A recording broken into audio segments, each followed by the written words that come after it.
Is 4 o'clock. It's time for the session to begin. My name is Tim Berglund, and we're going to talk about microservices and Kafka, really, is the short version. If you wanted a very concise and not at all clever title, that's what this would be. A little bit about me and a very little bit about me. I work for Confluent. Confluent is a company that makes an event streaming platform based on Apache Kafka. I run the developer relations team, so what my team does is things like this. And we also do documentation and video tutorials and just things designed to make it easy and, if possible, fun for you to do things with Kafka and with Confluent things. I happen to live in Denver in the United States. We are, right now, in this part of the park, in the Colorado experience. I just want you to know, 100% authentic. Okay, it's exactly like this everywhere. But actually, seriously, you know, the cities are sort of like cities, but I live in a very conventional suburb, and I can drive less than an hour and get to stuff with like mine tracks and old 100-year-old abandoned gold mine stuff, and more silver mine stuff. But so there's a little bit of reality to it, and we need to talk about microservices, but just another Colorado story. I was talking to somebody in San Francisco in the Valley, and of course they think that they are, you know, the highest form of human civilization that's even possible. And somebody was giving me a hard time about living in Denver. And they're like, oh yeah, it's just like a bunch of horses out there and stuff, right? I'm like, would you please? It's not a cow town anymore. Then I started thinking of, like, within 5 minutes of my house, there are like 4 or 5 horse boarding things. So maybe there are kind of a lot of horses, but it's a nice place. We got mountains, we got 4 seasons. It's not so bad. Anyway, we're going to talk about microservices today. This is not any kind of microservices tutorial.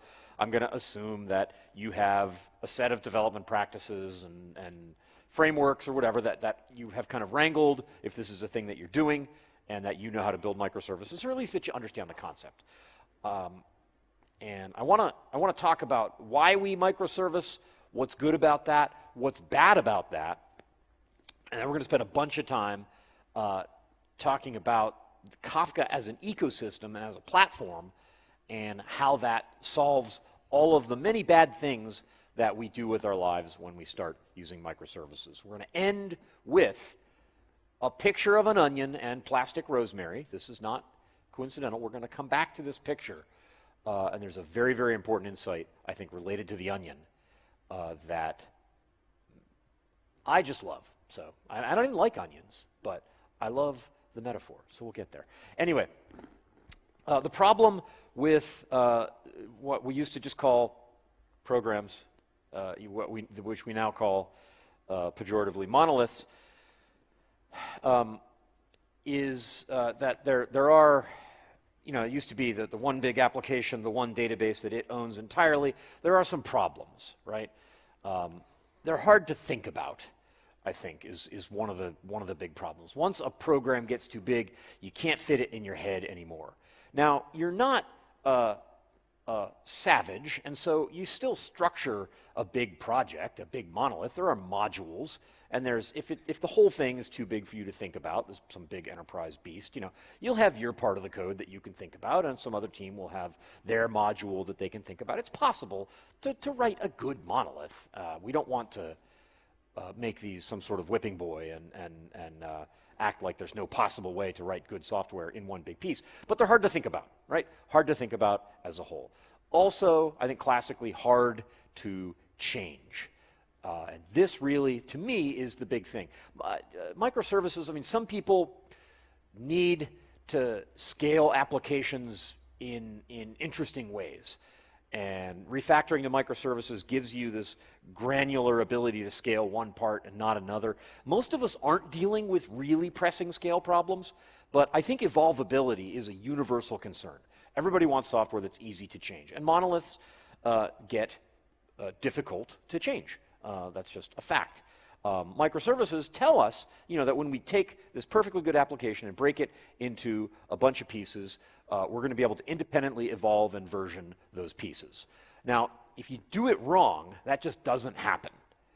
And what you get when you take a perfectly good application and break it into a bunch of pieces is all kinds of pain. You have become a distributed systems developer, right? I've been telling people for years not to become that. That's a very, very bad life choice. It's much better if you can write just like one kind of small Java application that there's a database, it has complete control of the file system, it runs in one place, you go home at 3:30.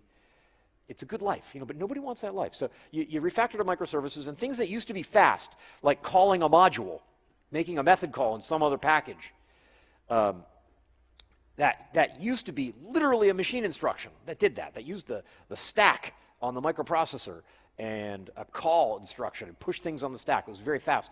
Now that is a network call, and it's a complex and slow series of things that we do. So we get good things. We get evolvability, maybe. We also get a bunch of bad things. And when we take that perfectly good monolith and break it up into all those pieces, the problem is now we have to get them talking again. And that's always going to happen over a network, which is a bad thing. That's a cost that we pay for the benefits of microservices. But we do have to reintegrate these things. And I want to talk about a few options just to kind of frame where I'm going with the discussion. And I would like to say two things. Number one, there are no good ways to integrate microservices. Ultimately, all of them, even the Kafka way, have bad things about them. Now, clearly, I'm going to make the argument that the Kafka way is the best one, but there aren't any really good ways. There are no good ways to integrate microservices. One might also say there are no good ways to integrate microservices. So let's look at some of those no good ways. First of all, and included for completeness, I don't know if I've ever really seen anybody do this, but it's possible. You could use like a shared file system to exchange data between services. If you know someone who's done that, I want to meet them. That would be interesting.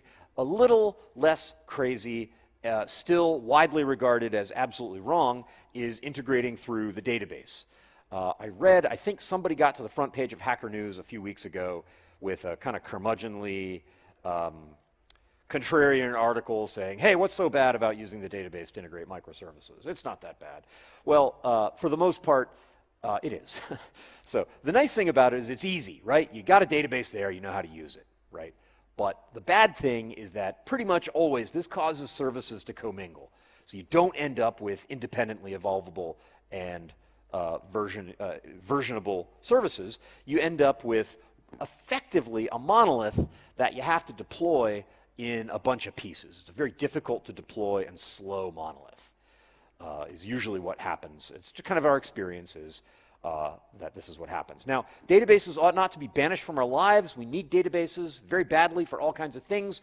And so inside a service, it's perfectly appropriate to embed a database. And I'll talk about some situations where you might want to do that later on. But for negotiating change between different teams, writing different services, or sharing data, experience has shown that this is probably a bad idea. It's not working out very well. Something that does work out a little better is services that call each other synchronously, right? So integrating through REST or gRPC or something like that. This avoids the problems of database integration. We don't have that coupling through the database. We're only going to pass some sort of objects back and forth through a synchronous interface. And what's nice about this is it's easy to think about, right? Because the call you used to make a synchronous method call to a method in another package. Well, now that's just wrapped by some API that does that over the network. So as far as the paradigm goes, I don't really have to think any differently. The whole way I used to write code, I still do that. It's just slower.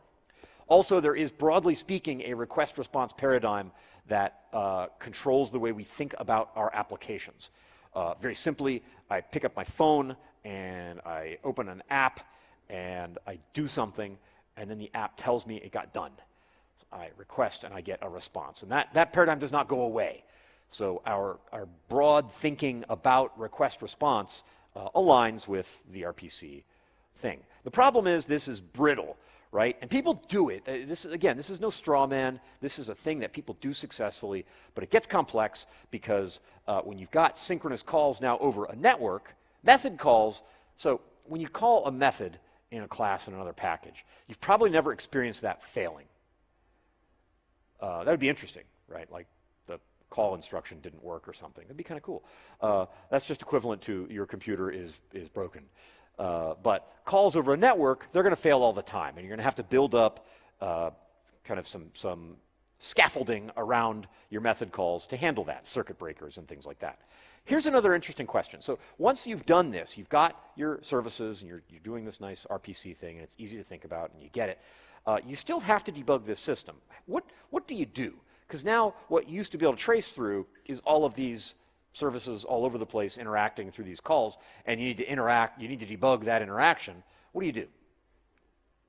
Well, you make a log. That smells funny. Maybe we should investigate that. So I'm going to suggest that, database, a pretty much terrible idea. RPC, doable, but some problems. I want to talk about events. So let's just talk about events a little bit. If we wanted to define an event, I would say simply a shared narrative describing the evolution of a business over time. Now that's a very like a philosopher wouldn't like that definition. It's a very software-centric definition of what we in this room would mean by an event. But principally, this means an event has two things. One, an event, excuse me, is notification that a thing has happened, right? It's a point in time. You need to respond to this. You should react to this thing. The other is that the event carries state with it. So it's not just a raw flag, but it's some information about what happened. So an event is a combination of notification and state transfer. Another very, very important property of an event, and this is something we all know intuitively, and that's that events are immutable. Because we can think through our own history and the events that sort of impinge on us and the things that we do and things that happen, and you can't undo a thing that you've done, right? You say words that later you wish you hadn't said. You don't get to unsay them. They're just there in the air. You can issue a compensating action. There's no transactions. You can't roll them back. They're immutable. They're just out there in the log. And hopefully you're not like losing sleep over that. If you are, we can talk. But anyway, events are immutable. This is key. And we need a system that models events as immutable things. That fact lets us get in the architecture that I'm going to build here, that I'm going to propose. The fact that events are immutable and we store them immutably lets us get away with a bunch of things. All kinds of magic is unleashed as a result of that fact. Because that's not what we're used to, right? We're used to databases which are fundamentally mutable, update in place state stores. And there's this dance that we do around the way we modify databases, the way we model data, which is all there to accommodate the fact that everything is mutable.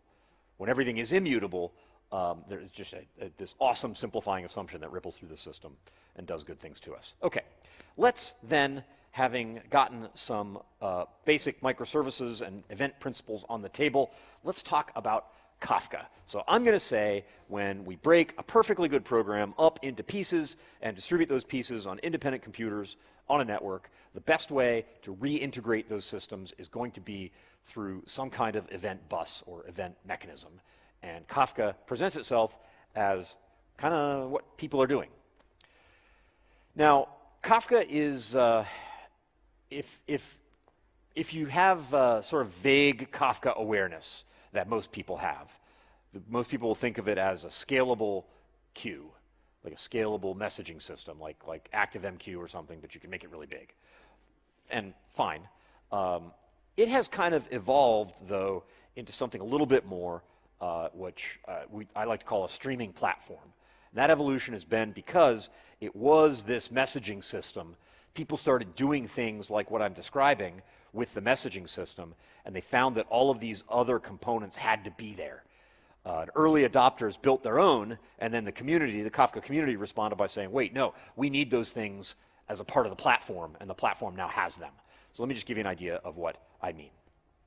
Okay, here we are. We have in the middle a log. Kafka is not a queue, by the way. Sometimes I'll get questions from people saying, hey, wait, I want that queue behavior where when I read a message, it goes away. Can you do that with Kafka? And I have to say, well, actually, no. It's funny, it actually is not a queue, and it will not be a queue. It's a log, meaning that these immutable events are stored in order. And they're stored durably, they're replicated, they can be retained indefinitely. They can be retained for an hour if you want. You can set retention period.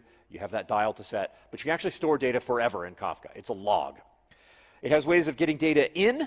That's an API called the producer. Getting data out, that's an API called the consumer. It's got this thing called connect. That's an integration framework that lets you connect that log to other non-Kafka data sources without having to write that integration code yourself. There's a big community library of pluggable connectors that if you want to talk to a JDBC database or S3 or Elastic or something, you don't want to write that code, right? That's a waste of your time to write that code. So those connectors do that for you. And then because the producer and the consumer API are very simplistic, and on read, the consumer does nothing to help you with any of the typical operations you're going to need to do, there's a stream processing engine that has evolved on top of Kafka as well. That let us write sophisticated stream processors in a functional or declarative way. There's two different options for that, to do real-time processing of the data that's in the log as messages come in. You can also do it imperatively. If you're into that kind of thing, you can just consume a message at a time and write the whole thing, as it were, in assembly language. But all these components are the platform itself. So let's talk about that log a little bit. Logs are really simple. When I have a new event and I produce that event, I put it at the end. It's just like logging to a text file, right? To an application log. You write and it goes on the end, and things are immutable because you can't change the past, as we're all painfully aware. Because it's a log and not a queue, I can have multiple consumers of the log. I can have as many people as I want reading that, and they can all have their own individual sort of playhead or offset in that log.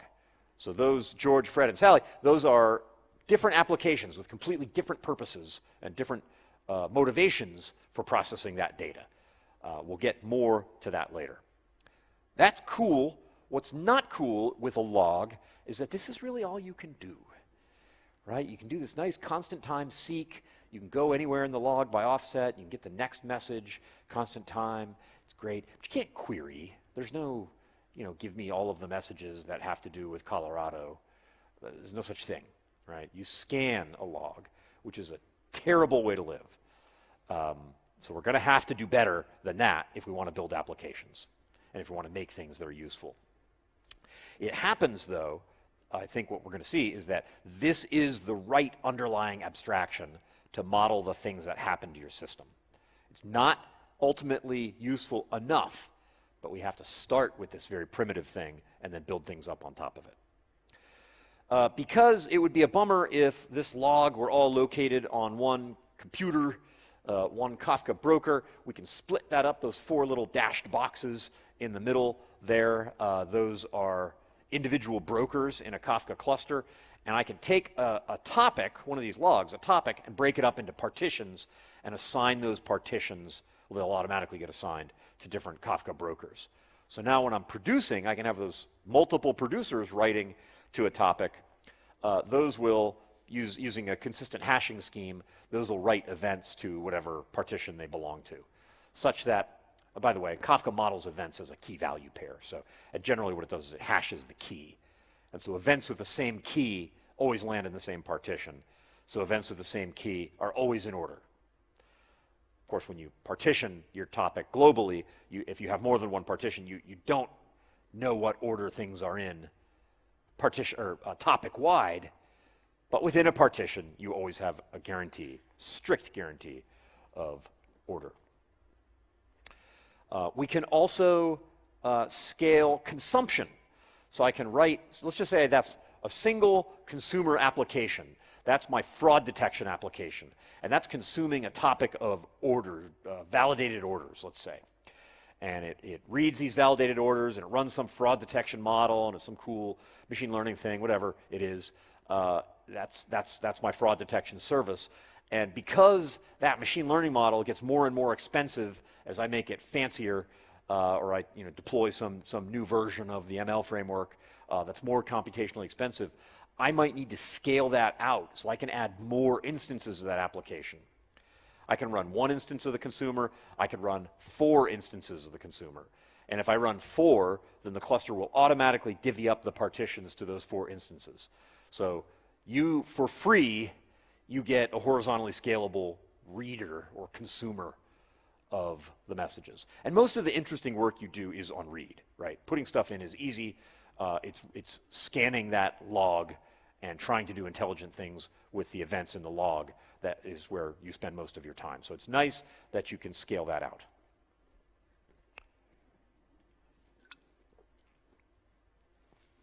There are some traps in here, and this whole integration thing is one of them. So you may go away from this talk persuaded that Kafka is the solution to all your microservices needs, and you go do it, and it's great, and you tweet about it later, and like, this is so awesome. And then, but there are going to be things in your life that are not Kafka, and you're going to say, wow, I really want that legacy data in a topic, or I want to take the results of all of my computation on the consume side that are in a topic, and I want to put them somewhere so that the app can query them in some quick way, whatever. You need to get things in and out. And there's a temptation there to write a framework for that. It seems like you ought to make it this little pluggable thing and make it so you just configure it. It knows where to go to get the database. We do things like that, right? Well, this is one of those things where the Kafka community discovered that need and created Kafka Connect. So it is already this pluggable framework that exists.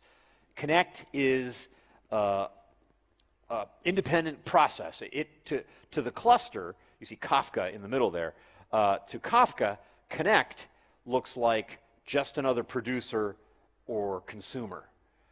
It's a client as far as the cluster is concerned. As far as we're concerned, it's this nice pluggable thing where I can, post a little blob of JSON to its REST endpoint and say, here's the URL of the database, and here's the credentials, and scan this table with this query, and when you see new records, put them in this topic. And it just goes and runs. You can scale that cluster out or scale it down, whatever you need to do. It's just a part of this is one of those things I said in the beginning, that Kafka's not just a log, it's really a stream processing framework, and Connect is the integration side of that stream processing framework. We also need to talk, though, about what's on the bottom, and that's stream processing. The problem with the consumer, that consumer up top there, is that API, really what you do is you say, hey, I would like a message from the monkey topic, and when a message shows up in the monkey topic, you get it, and you process it, and you get no help at all. That's it, you just get the key value pair. Or maybe if you're lucky, you'll get a collection of key value pairs, and you can iterate over them. It's like Christmas, it's just the presents aren't any good. So what you have to do with that is you will end up writing a bunch more framework, because the things that actually emerge in consumers are essentially what people do, breaks down to filtering, aggregating, and enriching. So to aggregate, you have to group things by some key and then run some reducing function across the group set. You have to have a window. Like, you're going to have to lift some stuff to do that. You don't want to do that kind of thing. So one way to do this in Kafka is a tool called KSQL. So this, like Connect, how it's its own server, you run this KSQL server. As far as Kafka knows, it's a producer and a consumer. As far as you know, you get to post lovely little queries like this to it, and it will run them forever. This is a continuous query. This will never stop. As long as there are new credit card authorizations landing in that authorization attempts stream, this query will have new things to do. So you just write in this SQL-like language, and those continuous queries run forever. That's a super lightweight introduction to KSQL. There are some moderately mind-bending things that happen in there, like there's a notion of a stream, there's a notion of a table. The whole idea of a continuous query, frankly, takes a little bit of thinking to get it to stick in your mind the first time. So it looks like SQL, but there are some things you have to do differently and think about differently.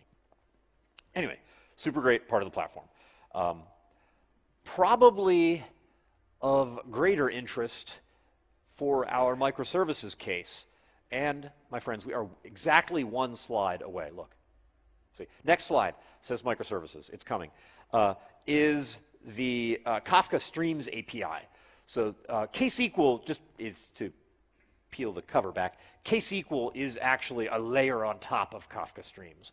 Kafka Streams is a Java API, a functional Java API for you to define stream processing topologies. So instead of give me another key value pair and let me do all my stuff, you say, hey, define a KStream object from this topic and filter things in it. Here's a lambda. Give me a new stream that's the filtered version of that stream. And group by something. Here's a lambda that is going to define the grouping. Give me a group stream based on that stream. And then here is a reducing function.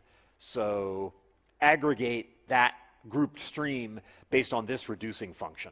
That's actually going to give you a thing called a k-table.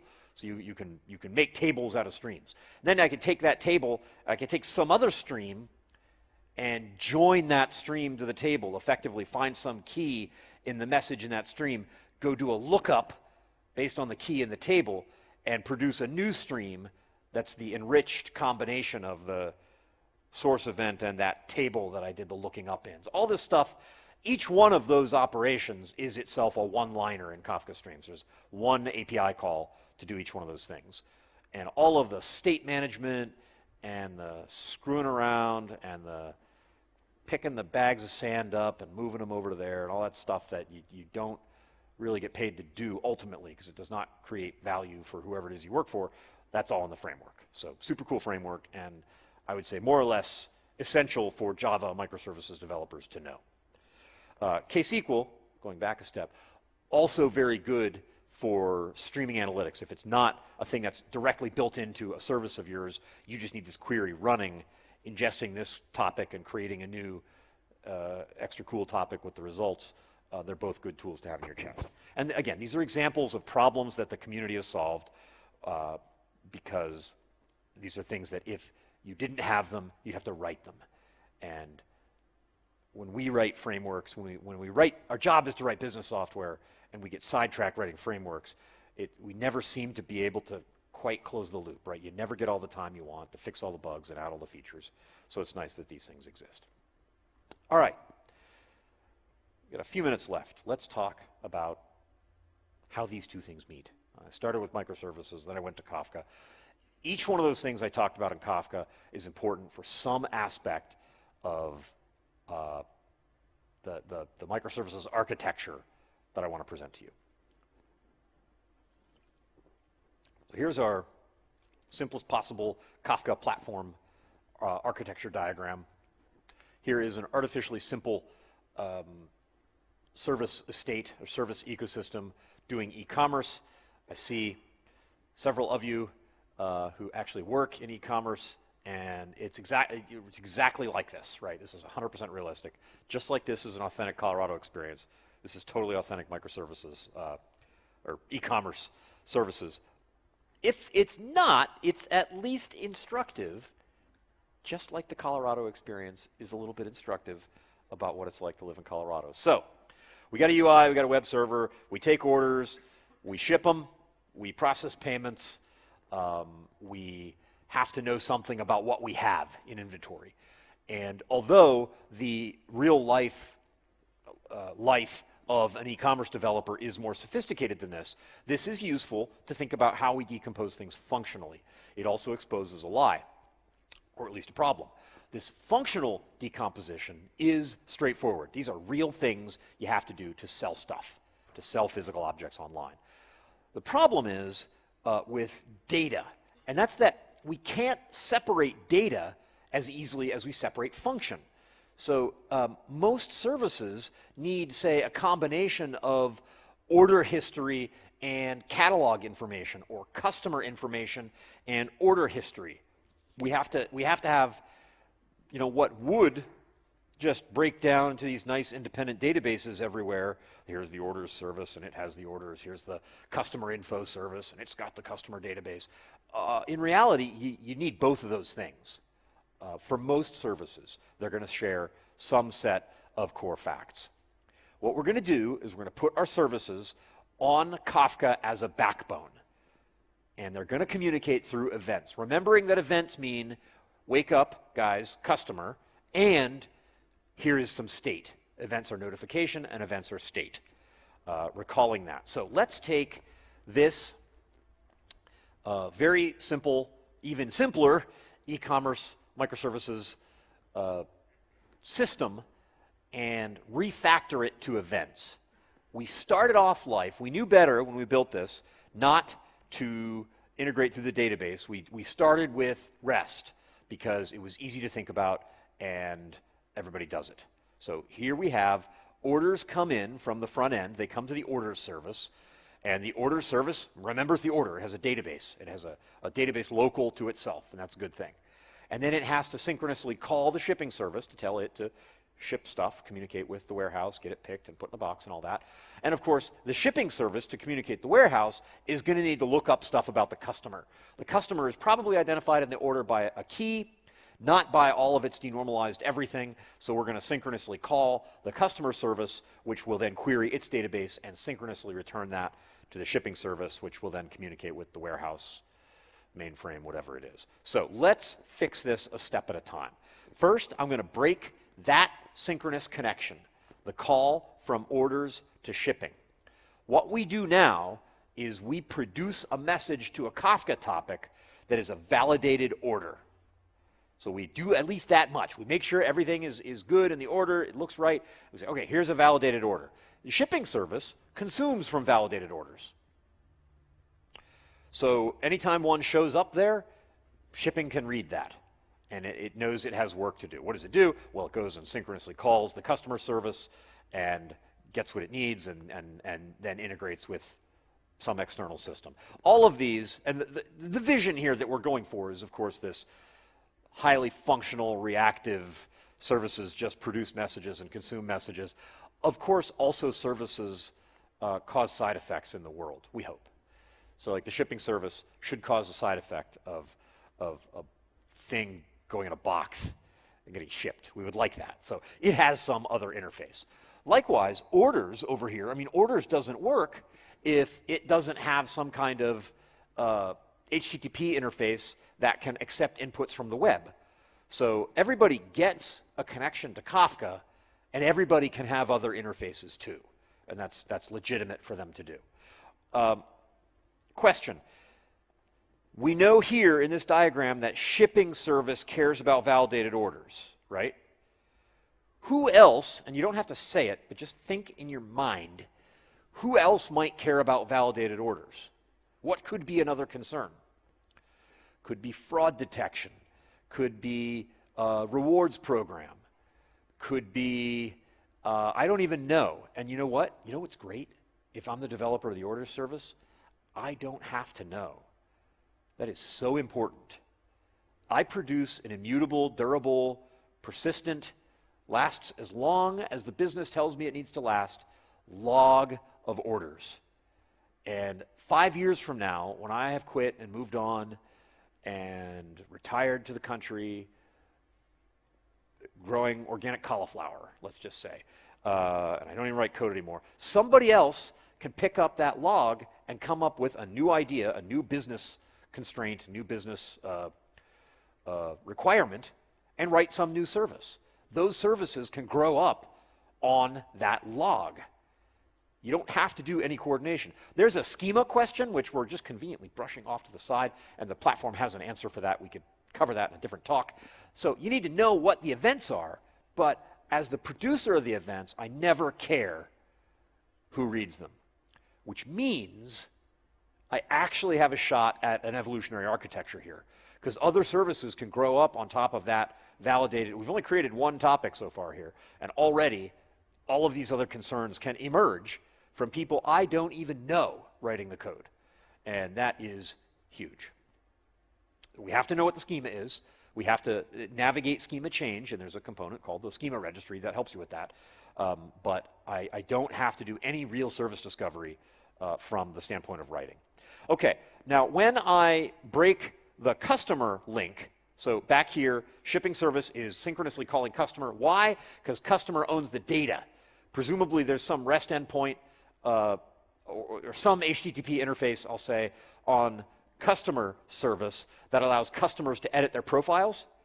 And those edited profiles live in a database, you know, like a database that the customer service owns.